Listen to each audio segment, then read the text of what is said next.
all of the places I ended up at, I never would have thought, right? Like I was emailing and calling all of these places, and the places I actually ended up at, never on my radar. Never thought I'd go to any of the places I went. But if you have C's and B's, you can only eliminate those A schools, and those A schools are opportunities. So once those are out the door, you're now competing, you're dropped down into a pool with less nets. Go to every class and sit in the front. It changes nothing about the amount of effort. They didn't say anything like, you're obviously going to put the work in, right? But if you sit in the front and you go to every class, even if you're at a C+, you're probably going to get a B-. Like, no one's going to hand you a Division I scholarship. You're not going to not face adversity getting to college, right? So, like, the earlier you could put yourself, like, people don't appreciate some of the adversity. Maybe they're quick to say, like, oh, I got screwed out of that camp, or that coach took someone else with a better agent or something like that, right? But at the end of the day, it's callousing. I'm really excited today to welcome Pat Schena to the podcast. Pat, we're really excited about having you here because placement and advising is such a hot topic in goalies world. And before we start, could you tell us a little bit about your background as a player, because you're so uniquely qualified to do the job that you do? Yeah, uniquely qualified is one way to put it. I think what a lot of guys my age would probably relate to is just the way that we all had to reach out on our own.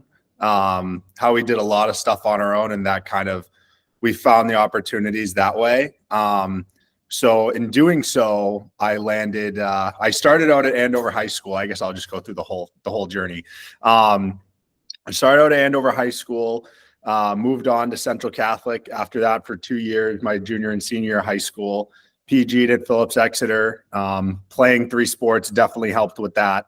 And then from there, I was one of the lucky ones that got to go into a NESCAC hockey school right away. Wasn't too happy with the school. Merce, you notice how careful Pat was choosing his words there? Very careful. Yes, he was trying to make sure he didn't say anything. Okay, go ahead. So yeah, and then I ended up in the NCDC, which was I pulled a Scott Darling method and emailed every junior team in North America asking if they needed a goalie. And the New Jersey Rockets called. They needed me. I went down for the last month of the year, and it was great. And that really opened my eyes to how junior hockey worked, because up until that point, I was a New England kid that just went the typical prep school. Well, typical for here, the route is prep school to NESCAC for some guys. And I was lucky enough to do that. I never had to do the junior thing. So now I'm back into it as a 19-year-old. And I navigate my way, but ultimately decided to go back to school. So I went to Stevenson University, where I had to sit out. Left with incomplete credits. So I played on their ACHA team. So now I've hit prep, NCAA Division III, and the ACHA. I get back to the NCAA Division III at the University of New England, and that was a great experience. Had a very high level team, and then Boston University came along and said, "Do you want to help us?" And then I kind of took that opportunity by the horns. I like to think that, that opening up and me going out in the skates and just owning the role probably opened the door for me to come back a second year with an opportunity with the goalie leaving. So, yeah, right there we've hit public school, private school, prep school, ACHA, Division III, and Division I. So I've covered most of the bases. See, Merce, I wasn't kidding you. Pat is uniquely qualified to be an advisor. He definitely has a look at every single level of play that there is, right? So me and Pat are about the same age. So, and we're both fortunate enough to be stop-it kids. So we had a little bit of a mentorship along the way to know that you have to reach out yourself. You have to market yourself. So in having Pat now on our staff as the advisor, he could kind of help out with that. You want to jump into that a little bit, Pat? Just kind of like what you do, kind of what the process is. What makes you different as an advisor from other advisors? I'd like to think is the relationship that I try to build with the guys. And in that we're talking through the process of how I got to all these spots, all the steps that I took. And then, with me backing you, then you have the tools to go out and help yourself, and then you can help me help you. Obviously, with that relationship comes a lot of communication. So I would say that that's definitely that's what makes the program work. If there's no communication between the goalie and the advisor and the coach and the parents, then things can kind of go sideways, right? Everybody's got to be on the same page. And that's been critical. And some of my best clients to work with are the ones that I'm closest with. It's really the way it works, to really figure out, you got to get to know someone to figure out exactly where they belong, right? So like you said, I've seen goalies all over the place at all different levels, and I just need to gather all of the information that I can to be able to say, okay, this is comparable, and we'll get into the comps in a second. But like just with the eye test, right? I mean, most guys just go with the eye test. And it's usually if you've done this for a while and you've seen a lot of hockey, like your eye test judgment is usually like within 75% confidence of what it actually is. But then you also have you want to take the subjectivity out of it. So when I say comps, there's two comps, right? An experience comp and a statistical comp. And the statistical comps is really where we hammer home like where guys fit best, right? So Adam, Merce, what do you have in junior hockey? Your save percentage, your age out year? That's a great question, to be honest with you. I probably sitting around a 910, 920. Yeah. So whoa. A 910, 920. That's like, you want me? Let's meet between Boston and New York. Like, hold on. What is it? Second. All right. Give me a second. I'll look it up really quick for you guys, and I'll let you know. And then Pat can give you my comps. So my last year junior, 922. That's pretty good. It's a really good year. Yeah. And that got you to Norwich. It sure did. Yeah, I was fortunate enough to at least start talking to a couple Division I schools, but it just didn't work out. Well, what was the goals against average? Goals against average, we had a 254. 254. So a 254 and a 922 get to Norwich without even having the placement generator. And you can explain what the placement generator is, Pat. Does that sound NCDC, those numbers, Norwich? That's like, to me, that's right on the money. Right on, right? And you said you talked to some Division I schools, right? Like you're right in that ballpark. And yes, so it's that kind of, so I know you, like, I know that's what you like. I knew you, I didn't know what your numbers were, but I knew the kind of goalie that you were, and you went to Norwich, a high-end Division III program, and like, awesome, right? So now once we take your numbers and put it in, and I can take those numbers and compare them to the goalies that I've seen in the NCDC this year with the 922, right? Like they're like, it's trends, right? So I could take another goalie that I had with a 922 and go to Cam Ellsworth at Norwich and say, hey, I've got a Merce comp, or like a guy like Merce who can come in and do the job, right? So that's a lot of what it's where we start.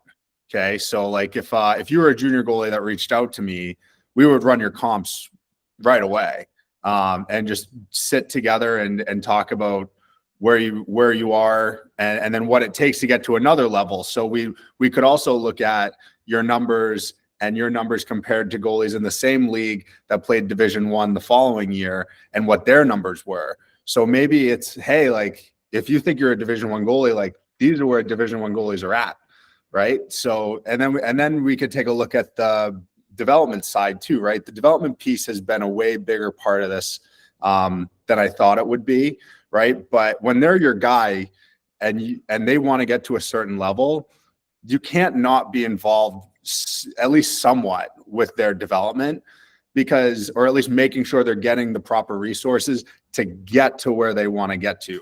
Right. So that's a big part of it too. You're overseeing. That's where the communication's huge, because I need to know, I'm not micromanaging, but I need to know what all the guys are doing. Right. This is the cool thing about your position and about the way you've tackled it. So, I mean, I don't think even your clients understand that building a placement generator, taking the last 10 years of every goalie to play college, prep, junior, BCHL, North American League, U18, U16, all of these numbers are in that placement generator, and all you do is put in the numbers of your current client, and it actually spits out to you all the comps. I think it's remarkable, and it took what, 3 to 4 months to build that. Yeah, it's been a game changer for sure. Just having the ability, especially if you're 50-50 on a situation, like, Dad, could he make it? Like, does he have a chance to make an all team? Like, then you go to that, right? And you're just like, oh yeah, either, yeah, he's good, or maybe he's still borderline, or nah, maybe you should look at some other camps. Right. So it's been integral to the operation we've been running here. I think that's the coolest part. And then you can also use that to project, right? So I think it's cool to think about if a young Adam Mercer had come to you and said, I've got a 922 in the NCDC, and I've got, I forget the goals against average, but you could then run the placement generator and say, hey, Merce, here's the deal. If you go to the Null next year, these are the numbers in the profile that you're going to have to produce to get better than a Norwich. Yeah. That's what I think is one of the coolest things about it. Yeah. Yeah. No, and that makes a lot of sense too. Like when I was going through it, there was so much uncertainty as to like where I should land. And like, obviously everyone wants to chase that D1 dream, right? And then you get to the end of junior and you age out and you're like, well, I got nothing now. So in terms of Division I, right? So ultimately, like Pat's able to keep you realistic with it, with these numbers, which is really, really interesting, really like awesome for his clients now, because now they really know where they land and they know where they have to be in order to land somewhere else. Because it's an objective way to look at it, right? It's like you have subjectivity. So I'll give you subjectivity. Let's talk about Pat Schena, the goalie, and I'm calling you Merce, and you're the coach. Well, I've got this goalie, Pat Schena, really good athlete, fills up the net well, walks the neighbor's dog every night. He's the nicest kid. Like, who cares? Where does he play? Or I say, hey, Merce, I got Pat Schena. Here are 5 guys in your league that comp out the same as Pat Schena. This is what you should expect. I'm going to say the second answer is probably going to help me a little bit more. Yeah. Probably give a little perspective. Definitely. Yeah. So like to even build on this, right? Like that, like once you lay the foundation of the numbers, right, there's still like an advice perspective too. Like I just based on how I've seen things, I'm going to tell you, like, I'm not going to tell you what to do, but I'm going to lay out how each situation is going to look. Right. So you're 922. I'm going to say, Merce, hey, we can push for this D1 thing, but your role in Division I might be a little bit different than Division III. And I've gone through this with some guys already, where it's like, hey, do you want to go to a D3 school and play 30 games a year for 4 years, 5 years, whatever it's going to be, or do you want to go to, a Hockey East school and play maybe 5 games the entire time you're there, right? So it just depends. Like some guys are different. Like some guys like want to play the game, and then other guys just love the game and they just want to be a part of a program like that. Usually I've been seeing guys want to play games, but you do have guys that are like, yeah, you know what? Like I just want to be at a Division I program, and like I want to be a part of a culture like that, and like that's great too. And even to go further into this from a ACHA and Division III perspective, like I think it's more there than it is Division III, Division I, because like Merce, what was the coldest rink you played in? Probably at New England College or one of those. Like Either New England College or Suffolk. Yeah, right. So do you want to be going to Suffolk in a tracksuit, freezing, right, just to be on a Division III roster, or do you want to go to, if you're a good student, do you want to go to the University of Michigan and play on their ACHA team, get a hell of an education and play? It's good hockey. Like I would know, you know what I mean? Yeah. So it just depends on what you're looking for, really. Like, do you want to have that structured environment playing in college, or do you want to have a life and play really good hockey and focus on your academics a little bit more and what college is, the American college picture, right? So it really just depends on, so your numbers are going to be where they're at, right? Once we've established the numbers, and that like just going back to the relationship thing, like you need to know what your guy wants to be able to help them like the best you can. And they need to know what's out there. Like sometimes a lot of guys have no idea what any of this looks like. Like how many Division III games did you go to before you went in? 0. I didn't go to many. Yeah. And I didn't know half the Division III schools that were out there. Yeah, exactly. Right. You I have was no blind. idea. Right. So I think a huge piece, and it relies on the goalie too, right? So we kind of opened up by talking about how, like, we did this stuff ourselves. So like once you have someone like me, and then you do your own due diligence on top of it, and you understand what's out there, then you can come to me and say, hey, Pat, like, what do you know about this school? What do you know about that school? Like, tell me more like about this program. And just, I think being curious as a goalie yourself at a young age, the younger you can start to get curious about things, I think the more you'll learn and more prepared you'll probably be for when you get to the prep school process, the junior process, the college process. It's amazing you use the word curious, because I just listened to a podcast and it was about parenting, and what they were saying is the number one thing that you could instill in your son or your daughter is curiosity. That's going to help them tremendously in life. I've got a tough question for you here, Pat. We're not going to give you the easy law ball questions here. Okay. Here's the hard question. Is it easier or harder to place a goalie in junior or college? College. I think it's definitely harder to place in college because there's not as many. This is another thing that people don't understand. Like, there's only 60 Division I teams. You multiply that by 3, that's 180 goalies, and that's a range of 4 years. So then you look at Division III, it's probably about the same number, right? And so you're looking at, to play NCAA college hockey, you have to be in the top 300 goalies like in the world that want to go do it, right? So like that's another thing too. Like sometimes there's just not enough seats at the table. And you have that less in junior hockey because there's so many teams. Like you'll find somewhere, right? Can't guarantee how luxurious it'll be, but you'll get something. College is like you call them and it's like, well, I'm looking at a guy from this league, a guy from this league, and a guy from this league. And it's like, oh man, like there's so many options. That's the trouble with juniors, right? There's so many teams and there's so many goalies and everybody's good, right? That top 20 and the top 20 goalies, in North America, like going and across the leagues, right? If you take the top 5 goalies in every league, they could all play in college, right? But the amount of leagues that are out there, the top 5, like that's beyond the amount of goalies that are actually going to college next year. And there's a lot more than just 5 goalies in every league, right? So definitely college. Definitely. And so going on that college vein, I know from my experience that the academic piece is so heavy, right? I closed so many doors for myself because I did not care about school in high school.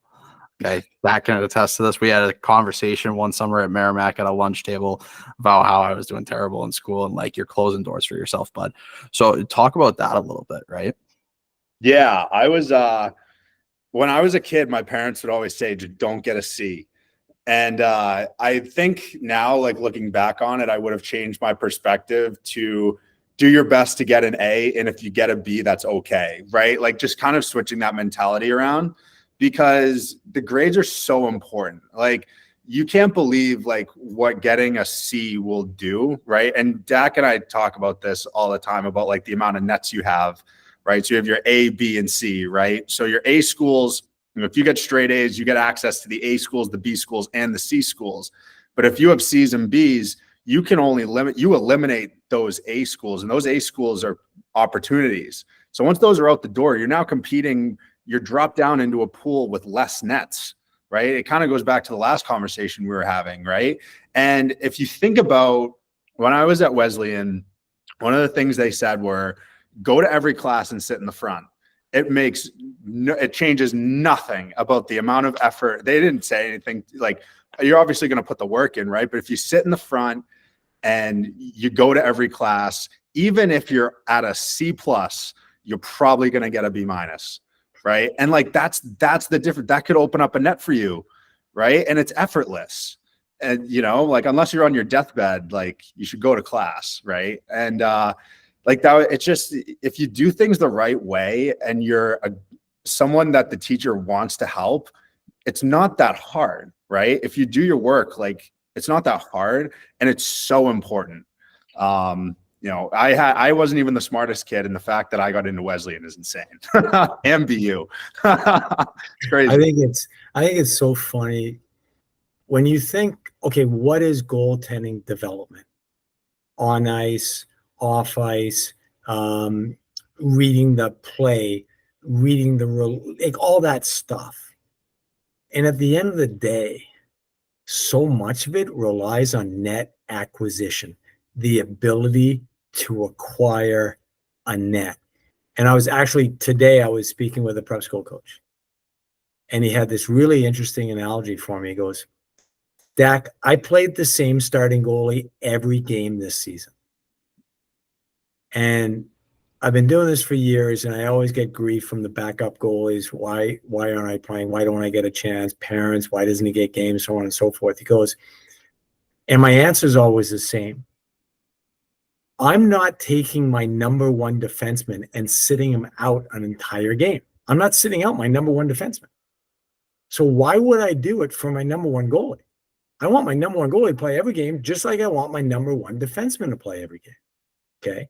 And once again, you get into net acquisition, situations, finding the right situation. Because if you get in the wrong situation and get behind the wrong guy,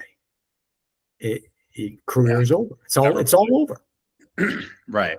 Yeah. And that's why I say too, like I make a lot of kids unhappy when I say this, but sometimes you're just better off starting out at a lower league and playing every game and proving yourself.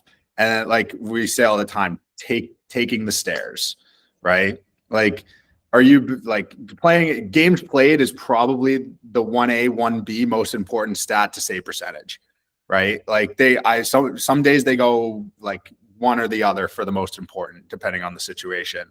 And, but like, it's not even like a matter of like promotion. It's for your own development, right? Like hockey is reads. It's everybody's athletic. Everybody that I went to UNE, BU, every college I played at, there were freak athletes on every team. But the difference was how can you process what experiences have you been in and learned from and see again, and you're consistently on top of things and you only make a mistake once, right?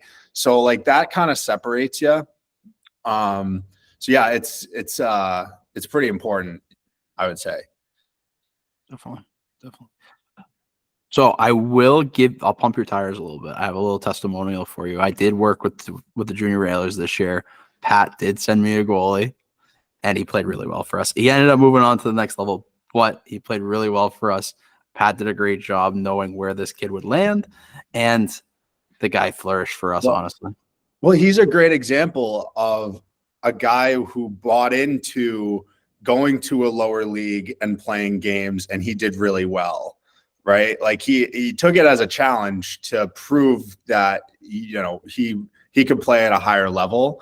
And yeah, I think it was a really good, and it's all experience, right? Like no one's going to hand you a Division I scholarship. You're not going to not face adversity getting to college, right? So like the earlier you can put yourself, like people don't appreciate some of the adversity. Maybe they're quick to say like, oh, I got screwed out of that camp, or that coach took someone else with a better agent or something like that, right? But at the end of the day, like it's just not to go back to the phrases we use, but it's calluses.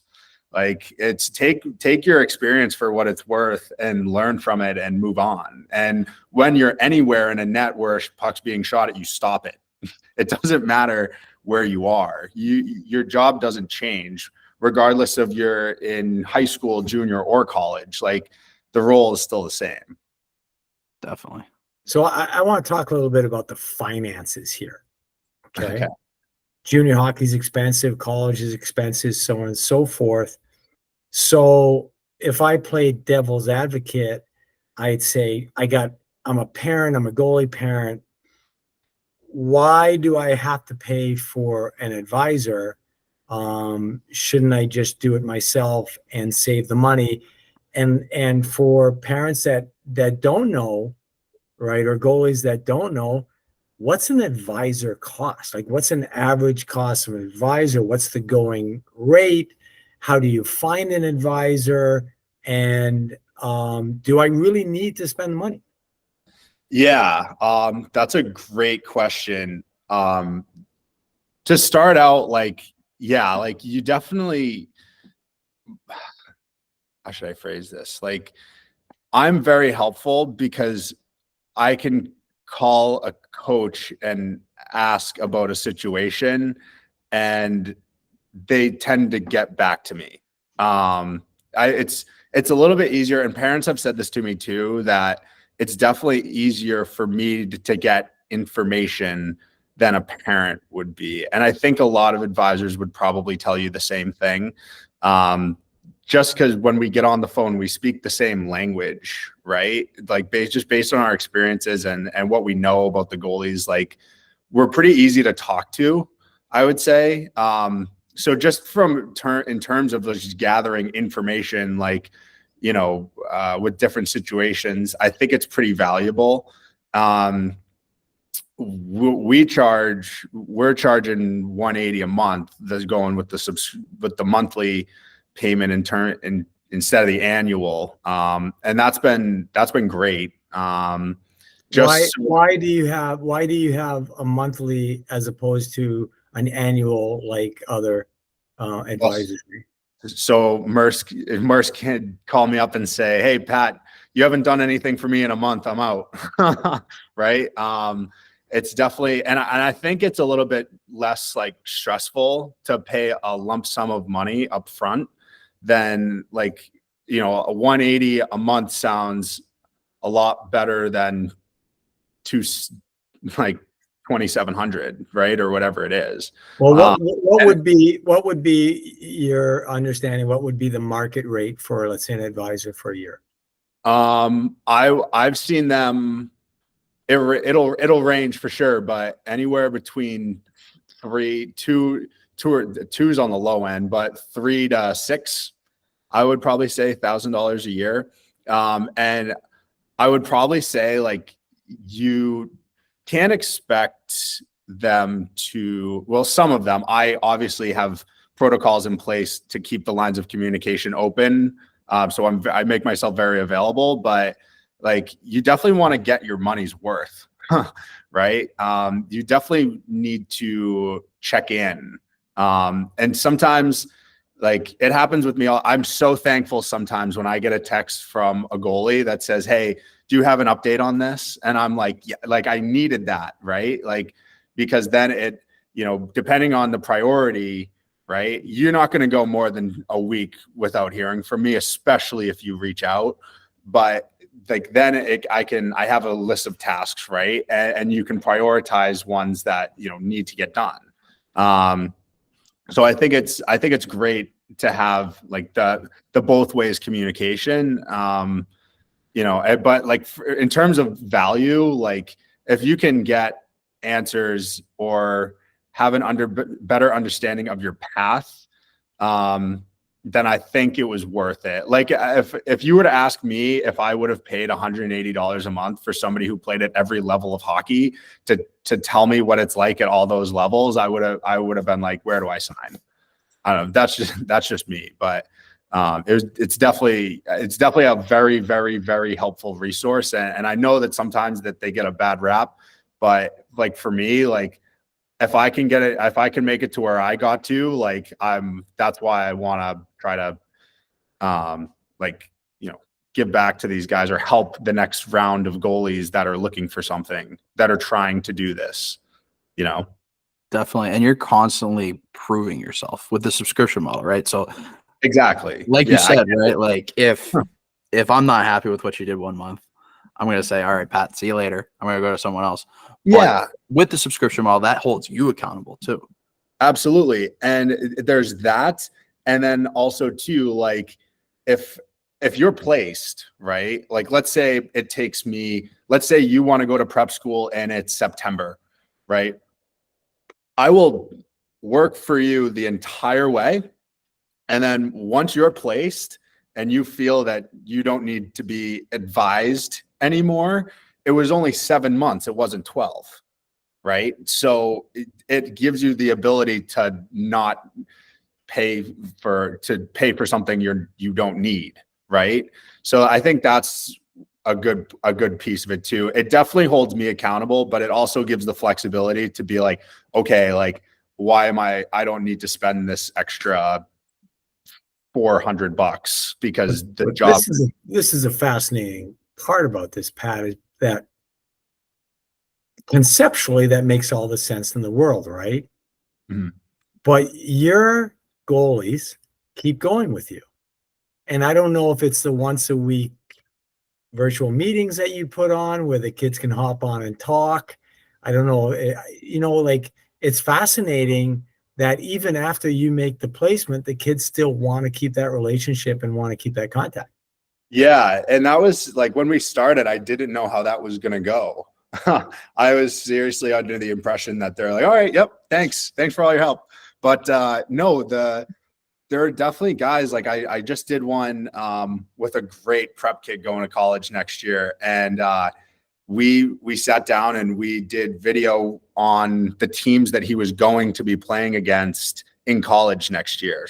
So like this is where the development piece comes in too, right? Like you can lean on me as a resource for development because like I'll sit down and watch video with you at the Division III level, and I'll walk you through everything that's going to happen because I've seen it. And we'll watch the video together and we'll map out, okay, what do I need to, based on watching this, what do I need to work on this summer? Right? Like there is more that I can provide than just placement. I feel like, like I really enjoy sitting down and breaking down games with goalies because that's a big part of it too, right? Like if my goalie couldn't make a steer, we would, even if he was halfway across the country, I'd be like, hey man, like you need to steer this puck into the netting, and we'll sit down and we'll go over it because that's my guy. Like I want to have like guys that just are, you want to play Division III, you got to steer a puck, right? So the more I see stuff like that and doing video with guys, and like there's way more value than just the placement. If you want to choose to lean on me, you can squeeze me pretty good. Definitely. So there's kids that don't, last question, I swear. There's kids that probably aren't ready for a full blown advisor, but there is one other feature that you do have in your realm that they can lean on you for. What is that? Yeah, it's we do the one-off calls, right? So the one-off calls are great because for $150, I will sit with you for an hour. And it's best if you come prepared with a list of questions. And we'll sit down for an hour and just map out, we'll do the whole shebang, right? We'll run the comps. We'll teach how to make a website. I'll give you, the best advice I possibly can once we lay out exactly what we want to do, what the situation is, and you take that and run with it. So if you're a kid like me, that $150 call goes a very long way, because I was going to do all that stuff myself anyway, right? So for only spending $150, now I have a plan, and then I can go act on that plan, and you're good. And I see that usually with the really young guys, right? Guys going into high school, or maybe you're a sophomore looking to transfer to prep school, that kind of thing, where it's like, maybe you're not ready for me yet, but I can explain to you how this is going to look in a year or two. Right. So, and you're always free to come back to it. Like, you can always follow up with me in 6 months. We could do it again.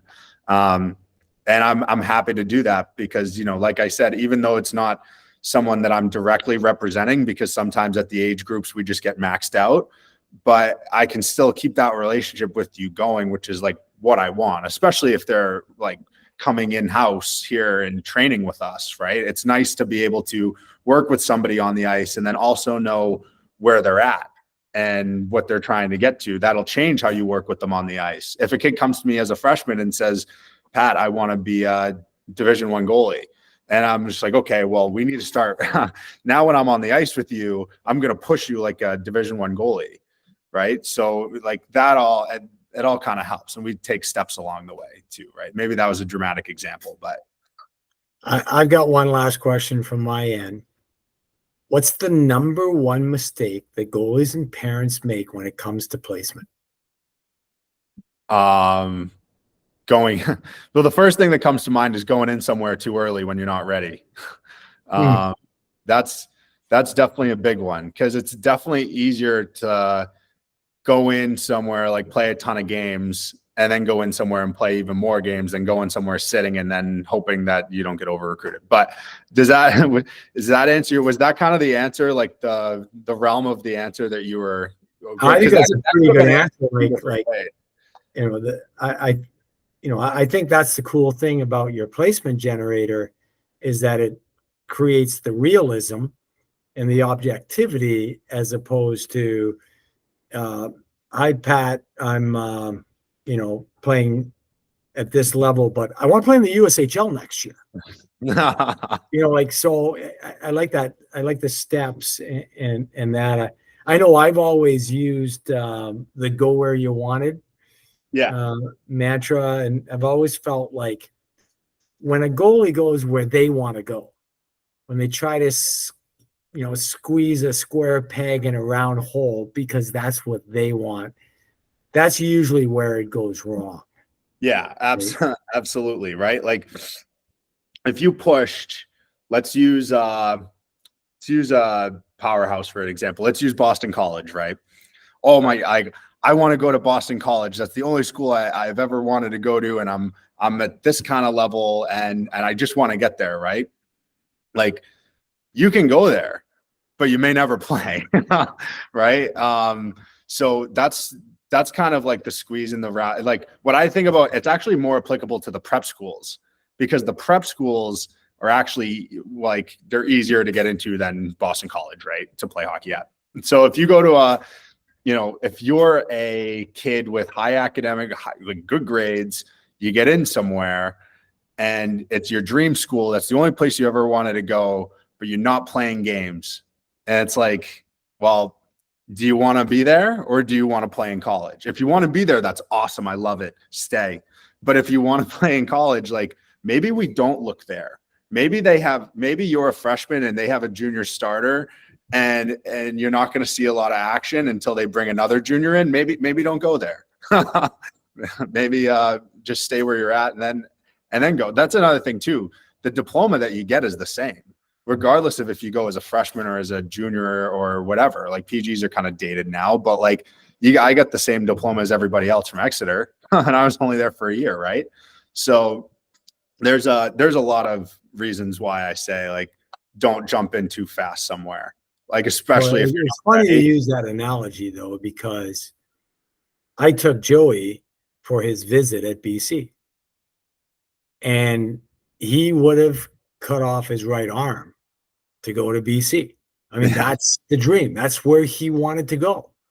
And thank goodness they didn't want him at the end of the day. Thank goodness they didn't offer, because we probably would have taken whatever they offered because it was BC and go to BC.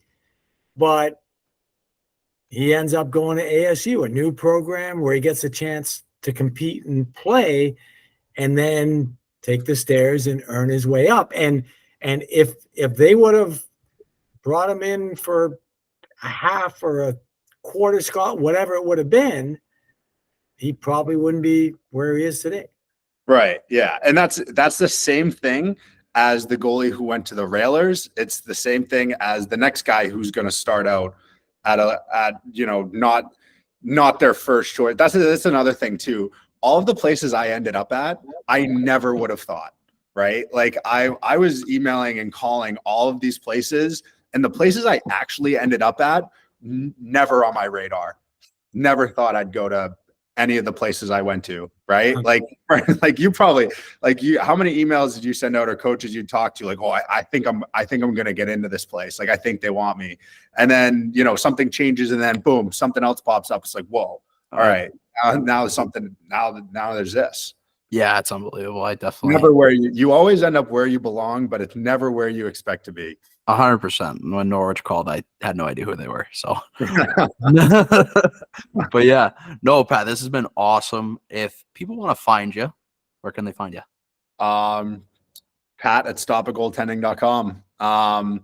We should be firing up some stuff on the Stop It website shortly with a little bit more information. But the best way to get involved is shoot me an email, introduce yourself, and we'll set up a meeting. Like I said, Pat at stopatgoaltending.com. If you just go in the app, can you find you in the app as well? Yeah. So in the app, right? It's under welcome and services. Scroll down to mentorship and advising. You just click on that, scroll down, and all the options are right there for the one-off call or for the actual program. So it's all on the app. Thanks so much, Pat. We appreciate it. Would have liked for you to go Powerhouse BU instead of Powerhouse BC, but I'll try not to take that too personally. But hey, thank you, and thank you for all the great work you do with the kids. Thanks, Dak. Thanks. Appreciate it. Thanks for having me on. Maurice, I'm so glad we had Pat on, because it's amazing how many calls I get regarding advising. 100%. And even when I'm trading guys in Middleton, they're asking me questions, and sometimes I don't even know the answers. Pat's really in that wheelhouse, so I send them to him, and they really come back with some good feedback about him. And like I said about that goalie that came to the Railers, he does a good job, knowing where kids are supposed to land. And the kid played really well for us. So the issue I find with a lot of goalie parents and goalies is they just don't know. Yeah. And when I talked to Pat about doing this and we mapped out a plan, I said, here's the only way we're going to do this is if you're knee deep in this thing every day. 100%. Because, you don't want to be the guy selling real estate all week, right? And then call themselves an advisor. Yeah. And then try to place kids on your spare time. Yeah, 100%. And Pat has the eye test as well. Obviously, he played at every level. Yeah. He's on the ice with the goalies every day. He's knee deep in the goalie world, and he's got relationships with coaches. He got a relationship with goalies.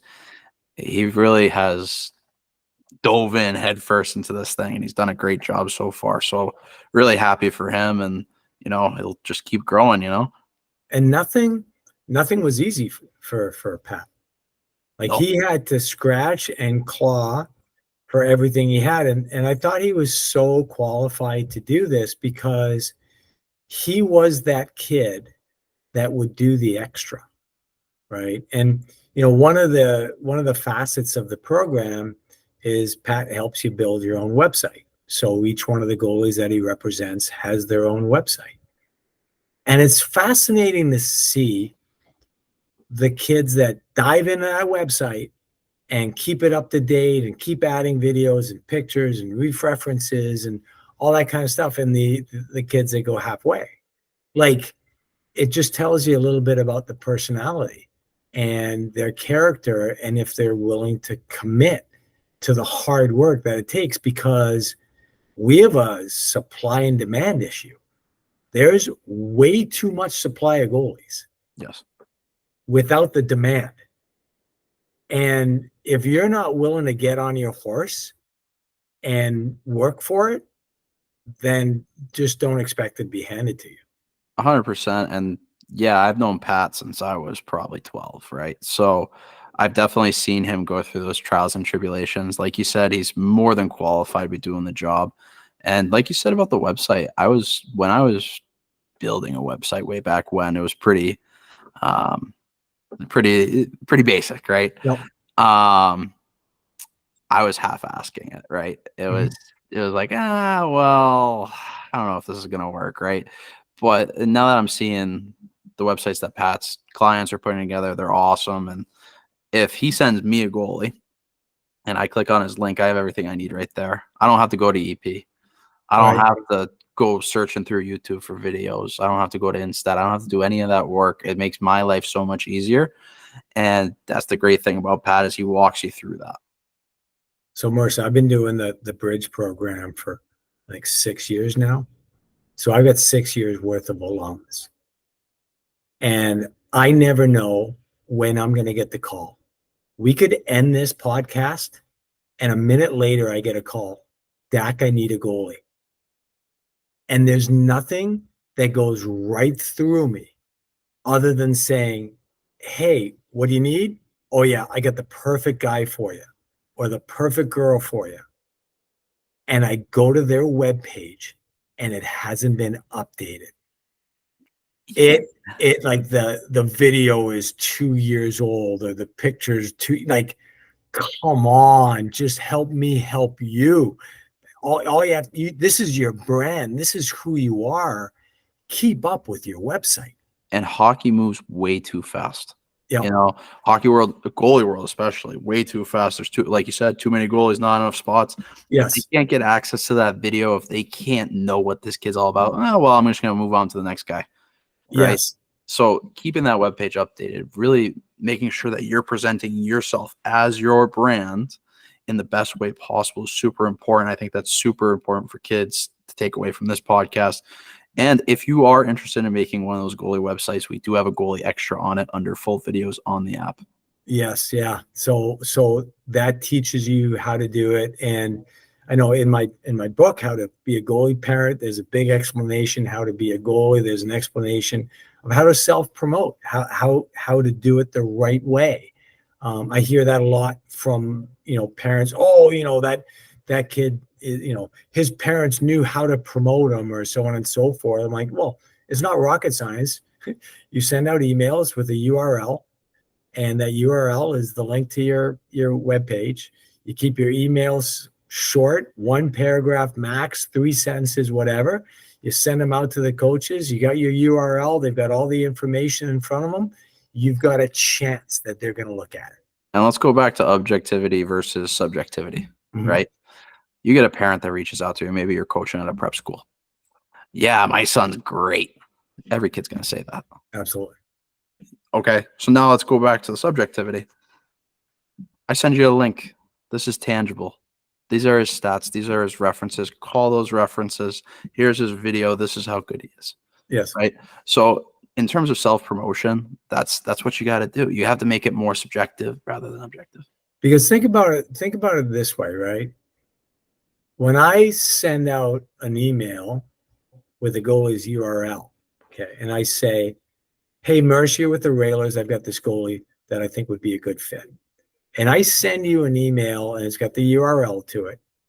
And you go click on it and you like what you see. Guess what?